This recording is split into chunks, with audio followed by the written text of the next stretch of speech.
Este sábado, una conferencia virtual desde Convergencia, pero Realicemos Comunidad. Tenemos un tema muy importante respecto a las MIPES. Tenemos la participación de grandes conferencistas. Agradecimiento en especial a Hernán González, político con una gran trayectoria en nuestro país, sociólogo, doctor, analista, politólogo. Gracias por su presencia. Iniciamos la conferencia, señor director, con la publicidad, por favor.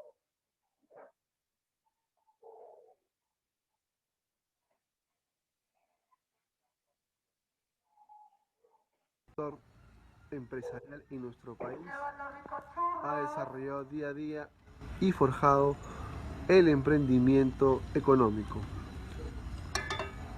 ¿Qué tal, señorito, la reactivación económica? La reactivación económica, ¿qué tal? No entiendo. No entiendo. ¿La pandemia ha chocado la pandemia o no la economía? No, gracias a Dios que no. No me ha chocado. Y ya el peruano sabe salir adelante, ¿verdad? Claro. Gracias. Claro. Este sábado, no se pierdan la conferencia virtual MIPE, Alternativa de Gobierno, Camino al Bicentenario, promoviendo, desarrollando las MIPES en el Perú.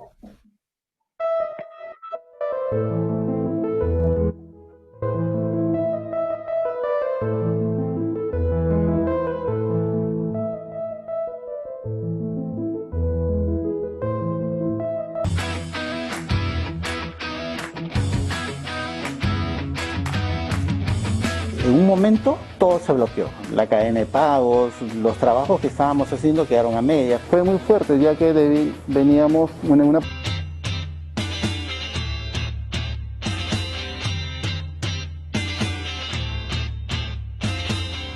Hemos tenido un pare de 120 días, dentro de los 120 días el mercado local es bastante.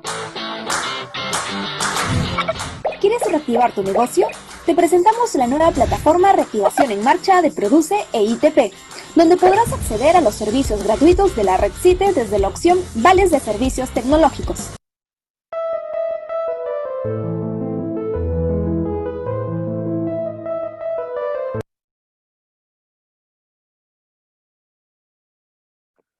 Bueno, le voy a dar el paso al doctor Hernán González, por favor. El tema hoy es MIPES, Alternativa de Gobierno, Camino al Bicentenario. Usted, como siempre, dirigiendo el tema de la estrategia.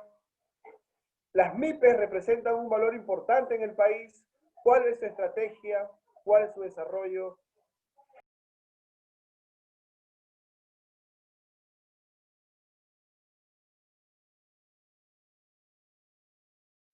Su micro, doctor, su micro. Doctor, su micro. Su micro. Muy buenas tardes. Agradecido por la invitación, Camilo González, también a Convergencia, pero Realicemos Comunidad, para, como todos los sábados, tratamos de participar y contribuir a este esfuerzo de desarrollar, ¿no?, una opinión que contribuya a generar una propuesta para la agenda nacional. En relación con la temática que veníamos desarrollando el sábado anterior, que tiene que ver con alternativa de gobierno y el rol de las MIPES en esa lucha por generar una alternativa de gobierno. Tenemos que ubicar el contexto en el cual se encuentran las MIPES y lo que es necesario desarrollar para que ésta juegue un rol estratégico en la necesidad de construir una alternativa de transformación para el país. Las MIPES son parte de aproximadamente 2 millones de unidades empresariales en el Perú. Y las MIPES representan más del 94% del país, desde el punto de vista formal. Y el sistema financiero en el Perú, a través de la banca y el apalancamiento que le da el Banco Central de Reserva, con decisiones del gobierno de favorecer en la cadena de pagos a 350.000 empresas, de 2 millones de empresas, pues no significa nada.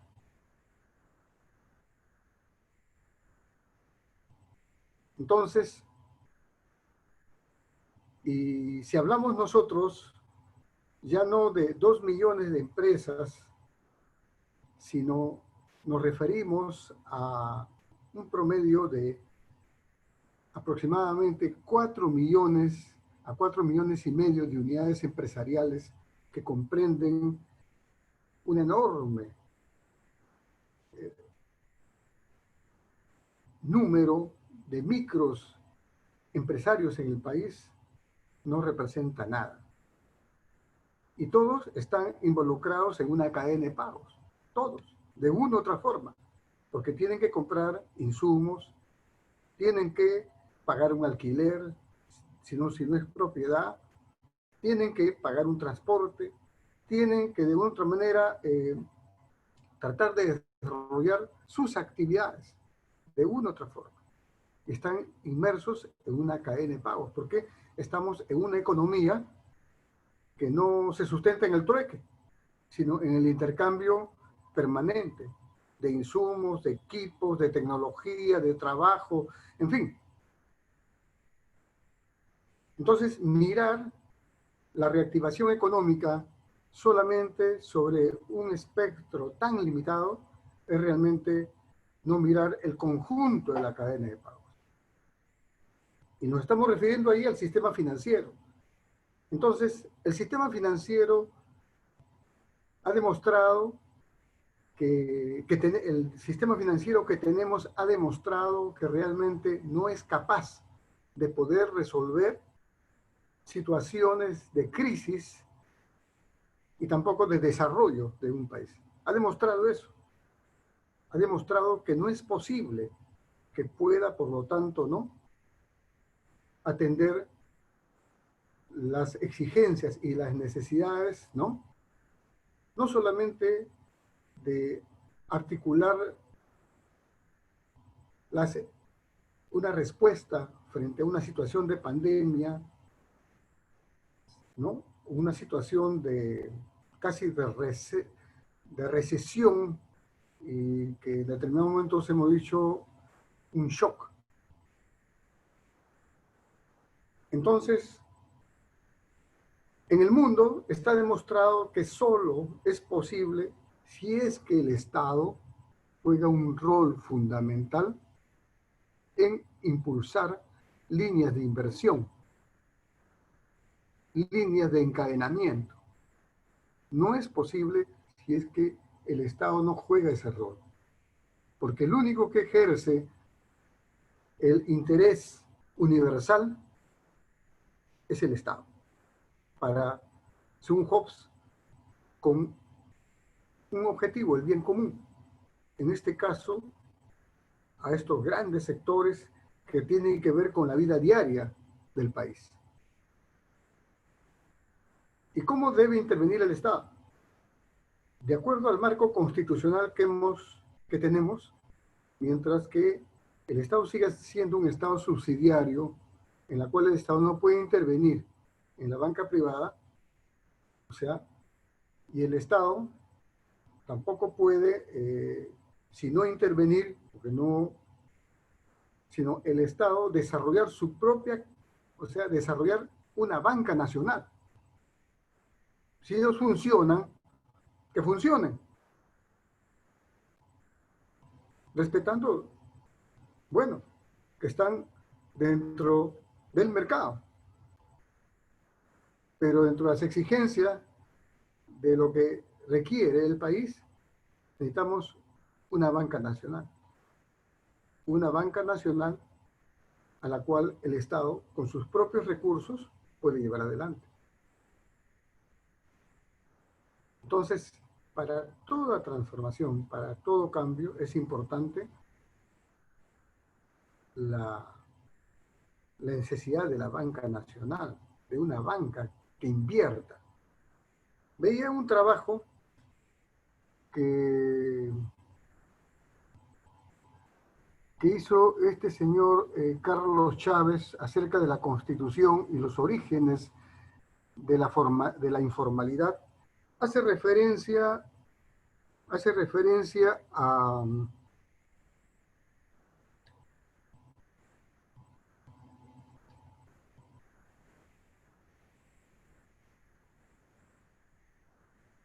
Mariana Mazzucetto, en su libro El Estado Emprendedor, en la cual señala de que, por ejemplo, para el desarrollo de los microchips en Estados Unidos, la agencia gubernamental de la NASA, ¿no?, es la que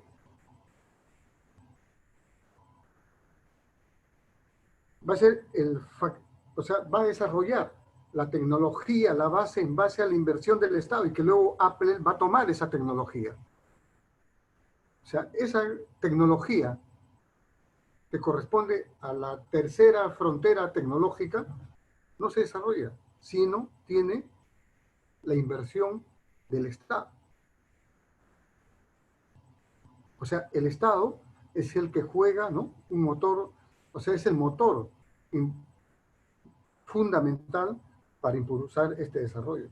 Igual también ha sucedido con el caso de Japón, donde el Ministerio de Comercio Internacional e Industrias, ¿no?, del Japón también intervino en el desarrollo estratégico del Japón,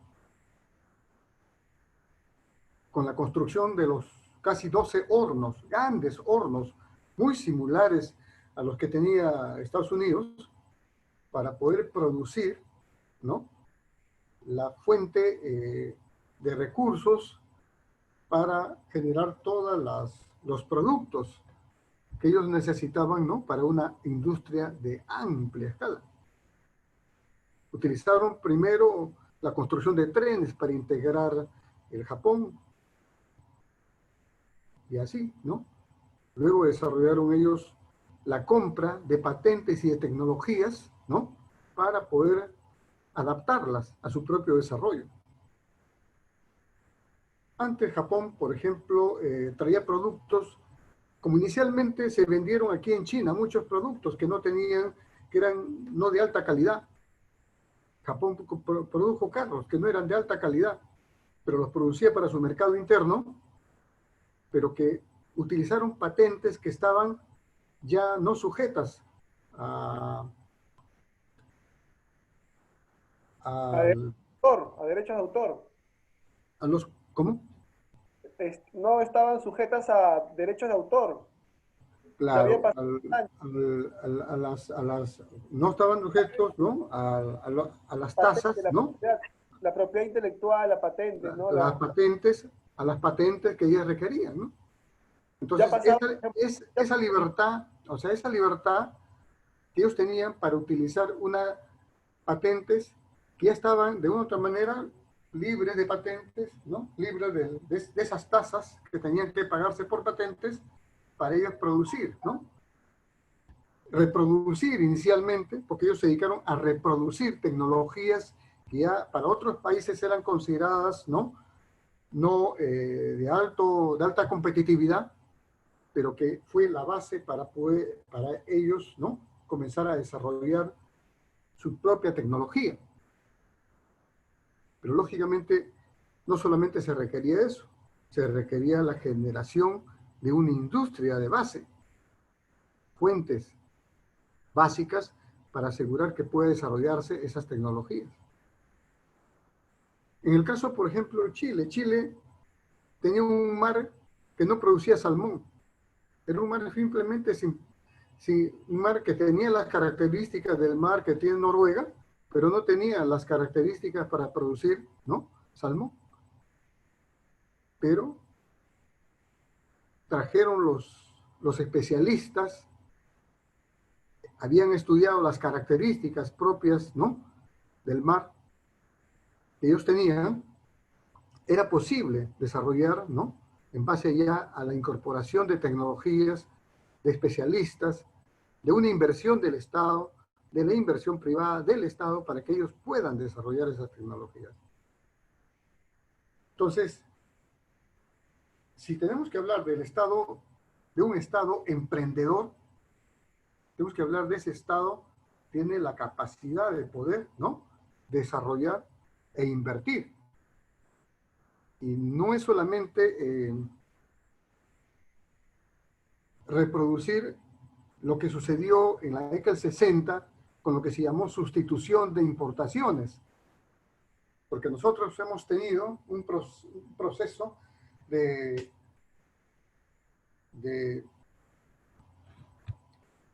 sustitución de importaciones que solo llegó a la instalación principalmente de ensambladoras, las más altas tecnologías, ¿no?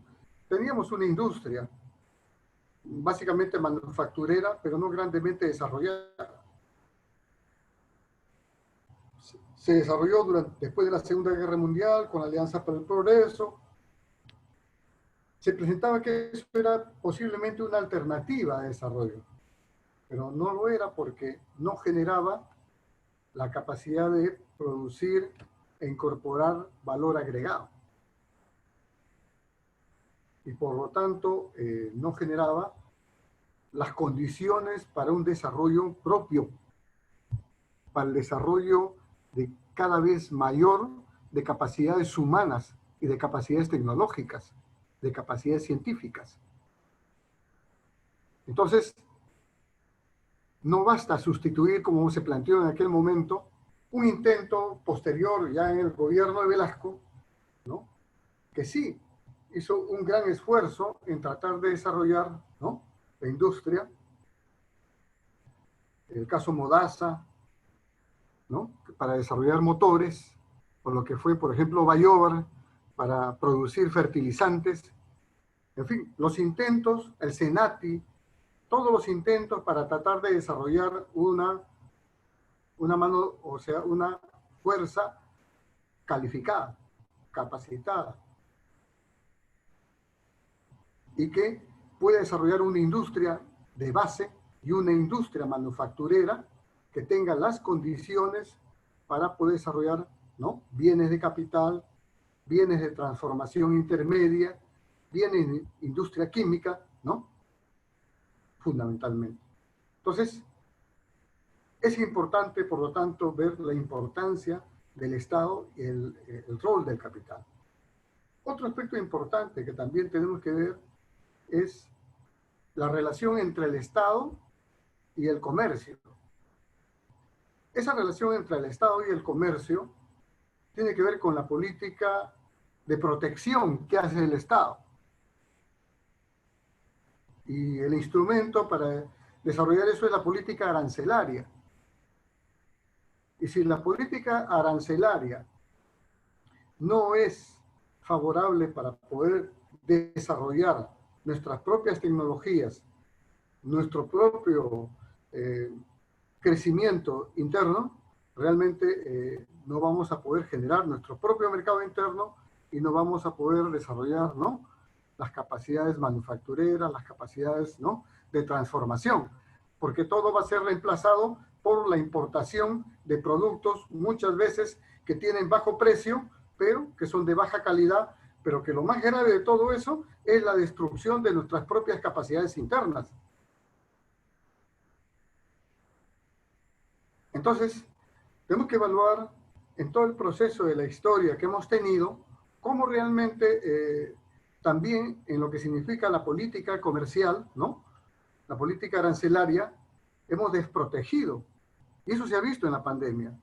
La reunión pasada señalaba, por ejemplo, el caso de que no producimos ni siquiera un ventilador, ¿no?, o de oxígeno, ¿no?, o una planta de oxígeno cuando las tecnologías en el Perú están, pero que por normas tecnológicas simplemente no podemos producirlas porque se exigen determinado tipo de requisitos. Entonces, no protegemos la salud pública, no protegemos nuestro mercado interno, no protegemos la vida. ¿Cuántos peruanos se han ido por la falta de oxígeno? Entonces, ese Estado está incapacitado para poder absolver en esas condiciones y de resolver las exigencias del desarrollo nacional en el país.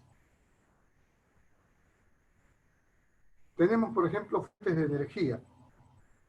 Preferimos quemar el gas para venderlo al exterior y cuando ese gas debería servir no solamente para uso de vivienda, sino principalmente debería ser protegido para el desarrollo industrial, para el desarrollo de pequeñas unidades de transformación. Por ejemplo, artesanía, un secado de madera, ¿no? Es decir, niveles de transformación diversos en los procesos productivos. Entonces, necesitamos allí el uso, ¿no?, de una fuente de energía. ¿Cuánto cuesta la energía eléctrica en el Perú? ¿Ha bajado la energía eléctrica en el Perú? Se dice que un porcentaje importante se está destinando para la generación de energía eléctrica con gas natural. ¿Ha bajado la energía eléctrica? Más bien, hemos visto una sentencia del Poder Judicial que ya antes, porque es un escándalo que estemos subsidiando a las grandes distribuidoras, a las grandes empresas, prácticamente donde colocan el costo cero para esas empresas que hacen uso de la energía y todo se traslada para el costo del consumidor. Entonces, la política arancelaria es fundamental. Ahora, la política arancelaria está casi plana en el país. No hay protección. Entonces, hay instrumentos, no solamente de tipo arancelario, sino, como hemos dicho, se están utilizando herramientas tecnológicas. O sea, herramientas de lo que llamamos nosotros estándares técnicos para adquirir una tecnología. No solamente se ha recurrido a lo que es política arancelaria, sino estándares que se utilizan y se manejan con una tecnocracia. Y por lo tanto, establecen una relación entre el Estado y el mercado que no favorece el propio desarrollo interno, el propio desarrollo nacional. Haciendo un recuento histórico, estaba viendo que aquí la política arancelaria más alta que se dio fue en la época del gobierno de Velasco Alvarado. Por ejemplo, en lo que era la industria de bienes de capital, fue en el año 75 el 52%, uno de los más altos. En la producción, por ejemplo, de bienes intermedios, llegó al 69%, y en bienes de consumo llegó al 107%, mientras que en años anteriores estaba entre el 14 y 16%, ¿no? Y luego después, ¿no?, totalmente casi nulo. Hemos llegado a ese nivel. Entonces, la relación entre el Estado y el mercado, tenemos que ver cómo ha venido modificando, de tal forma que se han debilitado las capacidades, ¿no?, internas que requiere, ¿no?, el país. Por otro lado, también es importante ver que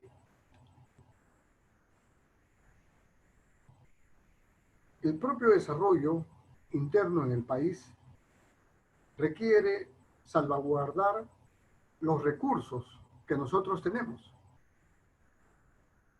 Por ejemplo, los recursos en biodiversidad hoy día están siendo afectados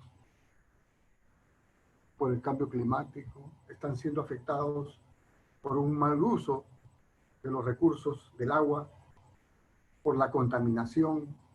Es decir, vemos de que hay un deterioro que realmente está acabando con fuentes que tienen una proyección estratégica para nuestro propio desarrollo. Entonces, es importante en ese sentido ver también la relación entre el Estado y el ambiente. Porque si no hay una verdadera